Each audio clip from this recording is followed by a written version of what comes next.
La batalla de cada hombre joven. Capítulo 2. La distancia de Dios. Aun cuando saltaba de cama en cama durante mis días de soltero no notaba nada malo en mi vida. Desde luego, asistía a la iglesia de vez en cuando, y una que otra vez las palabras del pastor penetraban en mi corazón. No obstante, ¿quién era él? Además, yo amaba a mis novias.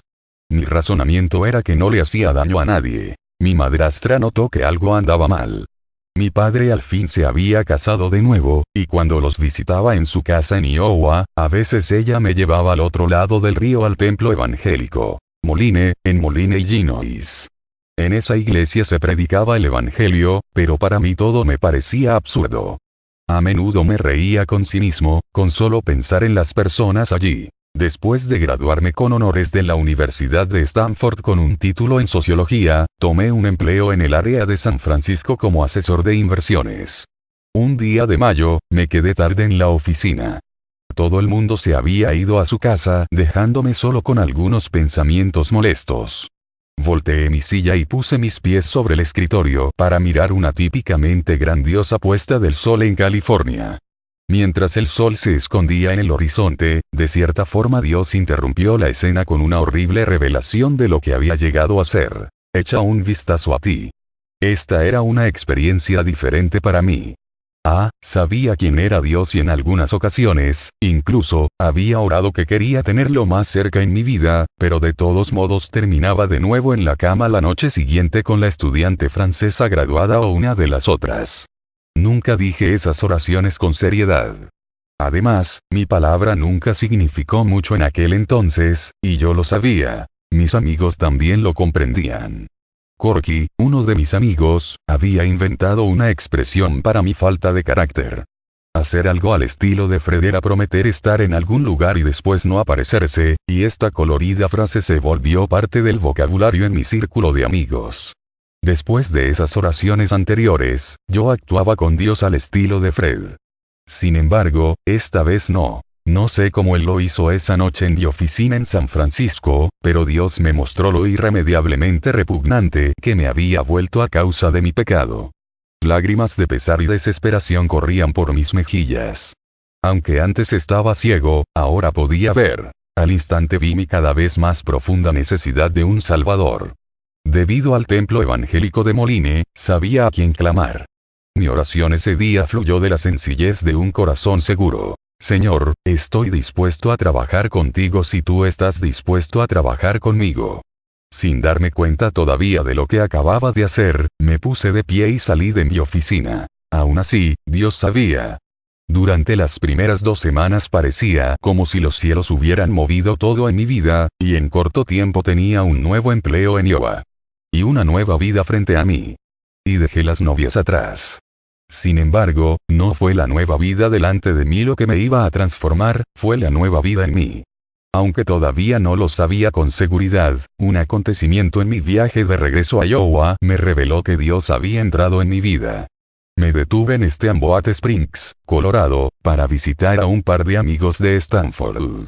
El padre de uno de ellos era dueño de un rancho en las afueras de Steamboat, así que yo estaba esperando tomar unos cuantos días de descanso, disfrutando de las montañas rocosas antes de seguir mi camino. Cuando llegué, necesitaba ir al baño, así que fui directo a él.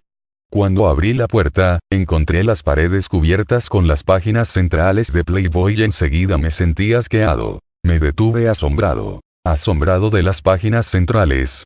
No, estaba asombrado de mi repulsión. ¿De dónde salió esta reacción? Me preguntaba.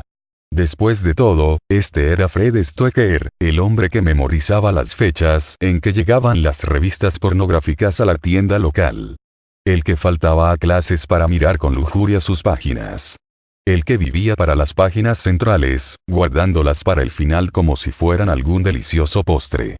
Nunca en mi vida me había sentido asqueado por una página central. Mientras meditaba sobre este progreso durante los días siguientes, no relacioné este nuevo yo con la oración en mi oficina, pero debía haberlo hecho. Recordándolo, veo con claridad que era una señal de que mi corazón estaba cambiando. Cuando eres salvo, Dios te da un corazón nuevo para Él.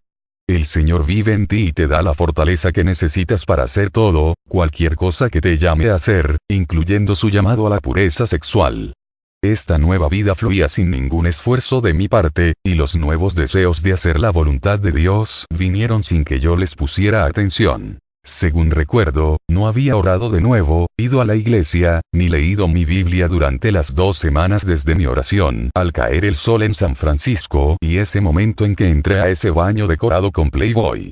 El Espíritu Santo sencillamente tomó mi palabra en oración y comenzó a obrar en mí en la condición que me encontraba. El deseo de hacer lo bueno. Tomó un segundo acontecimiento varias semanas más tarde para confirmarme al fin que Dios en verdad me había transformado dándome un corazón nuevo que palpitaba con el deseo de hacer lo bueno y vivir en santidad. Después de mudarme a un apartamento en Ankeny, Iowa, mis noches eran largas y monótonas. Un hombre acostumbrado a entretener a 4 novias no está habituado a tener sus noches libres. En corto tiempo, los pensamientos sobre Janet comenzaron a invadir mi imaginación. Era una vieja amiga de la escuela secundaria, y yo había estado enamorado de ella por años. En aquel entonces, estaba muy ocupado con el fútbol para comenzar una relación, pero a menudo soñaba acostarme con ella. Pronto la encontré y griega. ¡Qué suerte! Todavía estaba soltera y viviendo en Omaha. La llamé y después de alguna alegre conversación, ella me invitó a que la fuera a ver a su discoteca favorita. ¿Qué más puedo decir? Después de cerrar la discoteca, nos encontramos solos en su apartamento. Una cosa llevó a otra, y nos quitamos la ropa y nos acostamos en su cama. Comenzarnos a besarnos, pero ocurrió algo extraño. No podía tener una erección. Eso nunca había pasado antes. Demasiado humillado, con mi cabeza dando vueltas, me escabullí al estacionamiento y me desplomé en mi coche. Entonces escuché con claridad al espíritu que me susurraba en el corazón. Por cierto, yo te hice eso, sé que te dolió, pero esta forma de actuar no se puede tolerar más en tu vida. Tú ahora le perteneces a Cristo y Él te ama. No tuvo que decírmelo 2 veces. De inmediato me comprometí de nuevo a mantenerme puro. Me alegro de haberlo hecho porque unos pocos meses más tarde conocí a Brenda y nos comprometimos a guardar las relaciones sexuales para nuestra noche de boda. Ahora del todo consciente de mi salvación, no perdí tiempo y enseguida busqué una iglesia. Se había arraigado en mí un temor y respeto apropiado para esta nueva vida y al momento me enamoré del susurro del Espíritu en mi vida.